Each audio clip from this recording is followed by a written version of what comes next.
निर्यात बंदी, दुधाला हमीभाव द्यावा. काँग्रेसचे जिल्हाधिकारी कार्यालयावर हल्लाबोल आंदोलन. दुधाला हमीभाव मिळावा, कांद्याला निर्यात बंदी आणि इथेनॉल निर्मिती बंदी त्वरित उठवावी. गारपीटग्रस्त शेतकऱ्यांना अनुदान मिळावे.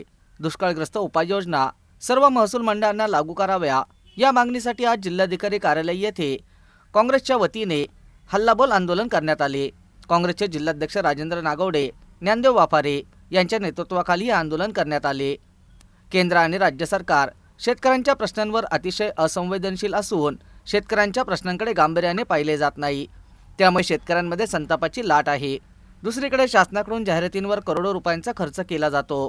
कोट्यवधी रुपयांची गुंतवणूक करून कारखान्यांनी इथेनॉल प्लांट उभे केले. आता त्यांचे उत्पादन सुरू करून कर्जफेड करणे गरजेचे आहे. शासनाने त्यावर बंदी घातल्यामुळे कारखान्यांसमोर प्रचंड मोठे संकट उभे राहिले आहे. पर्यायाने शेतकऱ्यांचे नुकसान होणार असे निवेदनात म्हटले.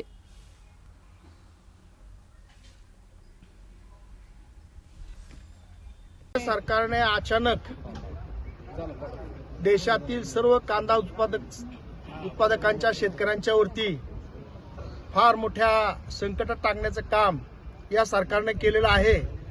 आज हा संपूर्ण शेतकरी त्या ठिकाणी उद्ध्वस्त झालाय.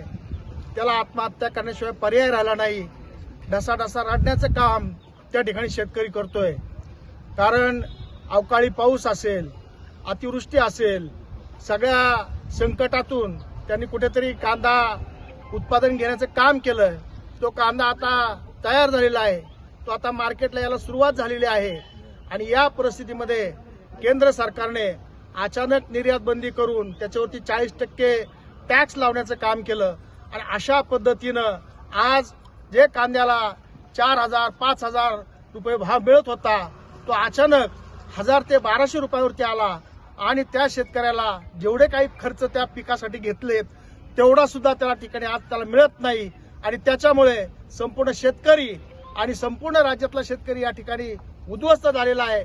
आणि त्यांच्या भावनेचा आधार करून काँग्रेस पक्षाच्या वतीनं आम्ही या ठिकाणी आंदोलन केलेलं आहे. देशामध्ये राज्यामध्ये आपण सगळ्यांनी जर पाहिलं तर आपल्या राज्याचे या ठिकाणी दूध विकास मंत्री एका बाजूला दुधाचा भाव 34 रुपये जाहीर करतात, परंतु प्रत्यक्षात मात्र त्या ठिकाणी आज शेतकऱ्याला 24 रुपये सुद्धा भाव मिळत नाही. अशा प्रकारे आमच्या दूध उत्पादकांची सुद्धा फार मोठ्या प्रमाणात त्या ठिकाणी घोर फसवणूक झालेली आहे. तो आता उद्ध्वस्त झालेला आहे. त्याला त्या ठिकाणी कशा प्रकारे आपलं हे जीवन जगावं अशा प्रकारचा प्रश्न त्या ठिकाणी निर्माण झाला आहे. दुधाचा भाव असेल, त्याचप्रमाणे या ठिकाणी कांद्याचा भाव असेल. आणि आज शेतकऱ्यांच्या दृष्टीनं केंद्र सरकारने या ठिकाणी 10 वर्षाची योजना जाहीर केली की 10 वर्ष तुम्हाला इथेनॉलचे अशा प्रकारे आम्ही तुम्हाला उसाच्या इथेनॉल पासून चांगल्या प्रकारचा रेट देण्याचं या ठिकाणी जाहीर केलं. आणि काल अचानक सरकारने या ठिकाणी निर्णय घेतला की या ठिकाणी तुम्हाला उसापासून जो ज्यूस आहे त्याच्यापासून तुम्हाला इथेनॉल करता येणार नाही. त्याच्यावरती बंदी घालण्याचं काम केलं. कोट्यवधी रुपयाच्या त्या ठिकाणी आपण भांडवलाची उभारणी करून हे प्रोजेक्ट उभं करण्याचं काम केलं. परंतु आज अशा प्रकारचा जो चुकीचा निर्णय घेतला त्याच्यामुळे ऊस उत्पादक शेतकरी सुद्धा त्या ठिकाणी उद्ध्वस्त झालेला आहे. आणि सगळ्याच प्रश्नाबाबतीमध्ये कापसाची तीच परिस्थिती, विम्याची तीच परिस्थिती, त्यानंतर आपल्या तुरीची तीच परिस्थिती. अशा प्रकारे शेतकऱ्यांना उद्ध्वस्त करण्याचं काम या सरकारने केलंय. आणि त्याच्यामुळे शेतकऱ्यांच्या समोर आत्महत्या केल्याशिवाय पर्याय नाही. अशा प्रकारचं सरकार, या सरकारचा धिक्कार करण्यासाठी हल्लाबोल आंदोलन आम्ही या ठिकाणी जिल्हा अधिकारी कार्यालयावरती या ठिकाणी ठेवलेलं आहे. आणि त्याच्यामुळं निश्चित आज राज्यातला शेतकरी आज आपण कुठेही पाहिलं तर त्या ठिकाणी प्रत्येक तालुक्यामध्ये मोठ्या प्रमाणामध्ये आंदोलन सुरू आहे. आणि अशा प्रकारे आम्हाला जी हमी भावाची सरकारने जाहीरपणे सांगितलं की आपल्याला त्या ठिकाणी शेतीला हमी भाव दिला जाईल आणि तुम्हाला दुप्पट उत्पादनाचं त्या ठिकाणी मदत होईल. परंतु खऱ्या अर्थानं या सरकारने आमच्या शेतकऱ्यांची फसवणूक केली. म्हणून आम्ही या ठिकाणी जिल्हाधिकारी कार्यालयावरती हे हल्लाबोल आंदोलन या ठिकाणी ठेवलेलं आहे. आणि तशा पद्धतीने आम्ही या ठिकाणी कलेक्टर साहेबांना हे निवेदन दिलंय. या शासनाचा आम्ही धिक्कार करतो. या शासनाचा आम्ही हल्लाबोल करून त्यांना या ठिकाणी आमच्या सर्व काँग्रेस पक्षाच्या पदाधिकाऱ्यांच्या वतीनं, शेतकऱ्यांच्या वतीनं निषेध करतो.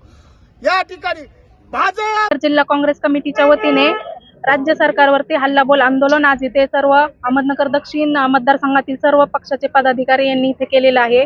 आज आपण पाहत आहोत की भारत देश हा शेतीप्रधान देश आहे असं आपण अभिमानाने म्हणतो, परंतु या शेतीप्रधान देश असलेल्या भारतामध्ये शेतकऱ्यांची काय अवस्था केलेली आहे हे आपण सर्वजण उघड्या डोळ्यांनी पाहत आहात. कित्येक शेतकऱ्यांच्या दुधाला हमी भाव मिळत नाहीये. त्याच्यानंतर कांदा निर्यात बंदी केली जाते, इथेनॉलवरती बंदी आणली जाते, शेतकऱ्यांना अनुदान मिळत नाहीये, विमा अग्रिम हप्ता शेतकऱ्यांना मिळत नाहीये. दुष्काळग्रस्त जिल्हे जे काही जाहीर करायचे होते त्या दुष्काळग्रस्त जिल्ह्यांमधील अहमदनगर जिल्ह्यामध्ये अहमदनगर दक्षिणमधील एकही तालुका त्यांनी दुष्काळग्रस्त म्हणून जाहीर केलेला नाहीये. अशा प्रकारे शेतकऱ्यांच्या ज्या काही वेगवेगळ्या समस्या आहेत ह्या समस्यांना हे सरकार न्याय द्यायचं सोडून त्यांच्यावरती असे वेगवेगळ्या प्रकारच्या अडीअडचणी आणून त्यांना एक प्रकारे वेठीस धरून शेतकऱ्यांवरती माझा अन्याय केला जातोय. आज आपण म्हणतो की लाख मेले तरी चालतील, परंतु लाखाचा पोशिंदा जगला पाहिजे. मग माझ्या भारत देशाचा लाखाचा पोशिंदा जर माझा शेतकरी असेल तर या शेतकऱ्यांवरती अन्याय करण्याचा अधिकार या केंद्र सरकारला आणि या राज्य सरकारला कोणी दिला आहे? त्यांना हा जो कुणी अधिकार दिलेला नसून ते स्वतः फक्त हुकुमशाही करण्याचा प्रयत्न करत आहेत. तोडा फोडा आणि राज्य करा ही भाजपची रणनीती आहे आणि ही रणनीती ते माझ्या शेतकऱ्यांवरती अन्याय करून लादत आहेत. भाजप सरकार हे मोदी सरकार हे व्यापाऱ्यांचं सरकार आहे आणि त्यामुळे ते शेतकऱ्यांवरती अन्याय करत आहे. येणाऱ्या छत्तीसगड, राजस्थान आणि मध्य प्रदेशमधले निकाल जर आपण पाहिले तर ह्या निकालांमध्ये सुद्धा फार मोठ्या प्रमाणामध्ये त्यांनी EVM मध्ये घोटाळे करून तिथे त्यांचं सरकार स्थापन केलेलं आहे. जर अशा पद्धतीनं हुकुमशाही करायची असेल आणि ह्यांना जनतेची गरज नाही, ह्यांना शेतकऱ्यांची गरज नाही, ह्यांना कोणाचीच गरज नाहीये, फक्त EVM मध्ये काहीतरी घोटाळे करायचे, आकडे बाहेर काढायचे आणि स्वतःचा विजय झाला म्हणून सगळीकडे मिरवायचं, अशा पद्धतीनं दहशत करून आणि ह्या पद्धतीनं ते जर आपली सत्ता स्थापन करून लोकांना आम्हीच फार मोठ्या देशामध्ये मोठा पक्ष आहोत असं म्हणून मिरवायचं असेल तर हे इथून पुढे चालणार नाही. काँग्रेस पक्ष हे कदापि सहन करणार नाही. मध्य प्रदेशमध्ये मी प्रभारी म्हणून काम करत असताना मध्य प्रदेशमध्ये जे काही EVM घोटाळे झाले त्या संदर्भामध्ये आम्ही सुप्रीम कोर्टामध्ये याचिका दाखल केलेली आहे.